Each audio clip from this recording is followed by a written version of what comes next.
திருவாரூர் தியாகராஜர் கோவில் குளத்தின் சுற்றுச்சுவரை சீரமைக்க 53 லட்சம் ரூபாய் நிதி ஒதுக்கியும் சீரமைப்பு பணியில் மெத்தன போக்கு நிலவுவதாக பொதுமக்கள் குற்றம் சாட்டியுள்ளனர். திருவாரூர் தியாகராஜர் கோவிலுக்கு 35 ஏக்கர் பரப்பளவில் கமலாலயம் என்ற பெயரில் மிகப்பெரிய குளம் உள்ளது.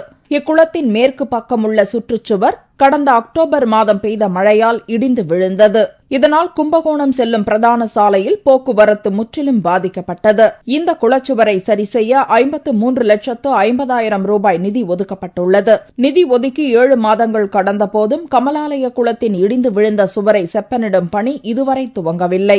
இதனால் கடந்த 7 மாதங்களாக மேற்கு குளக்கரை சாலை வழியாக போக்குவரத்து நிறுத்தப்பட்டுள்ளது. இச்சாலை முடக்கப்பட்டதால் 3 கிலோமீட்டர் தூரம் போக்குவரத்து நெரிசலில் நகருக்குள் சுற்றிச் செல்ல வேண்டியுள்ளது. இக்குளத்தை சுற்றி மருத்துவமனைகளும் கல்வி நிறுவனங்களும் உள்ளதால் நோயாளிகளும் மாணவர்களும் கோவிலுக்கு செல்லும் பக்தர்களும் பெரிதும் அவதிப்படுகின்றனர். குளத்தின் சுற்றுச்சுவரை சரி செய்ய நிதி ஒதுக்கீடு செய்தும் சீரமைப்பு பணிகள் நடக்காமல் கிடப்பில் போடப்பட்டுள்ளது பொதுமக்களிடையே அதிருப்தியை ஏற்படுத்தியுள்ளது.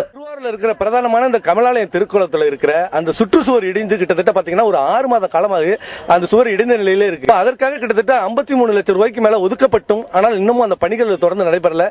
உடனடியாக அந்த குளத்தின் சுற்றுச்சுவர்களை பலப்படுத்தி உடனடியாக அந்த கரையை பலப்படுத்தி அந்த பொதுமக்கள் அந்த இடத்துல பாதையை திறந்து விடணுங்கிறத திருவாரூர் மக்கள் சார்பாக நாங்கள் கோரிக்கையாக வைக்கிறோம். திருவாரூர் தியாகராஜர் கோவில் திருப்பணிகளும் முடங்கியுள்ள நிலையில் உலக பிரசித்தி பெற்ற திருவாரூர் திருத்தேரும் செப்பனிடப்படாததால் இந்த ஆண்டு திருவாரூரில் தேரோட்டமும் நடக்கவில்லை. இந்நிலையில் குளத்தின் சுற்றுச்சுவரும் சீரமைக்கப்படாததால் கோவில் தெப்ப உற்சவமும் நடக்க முடியாத நிலை உள்ளது.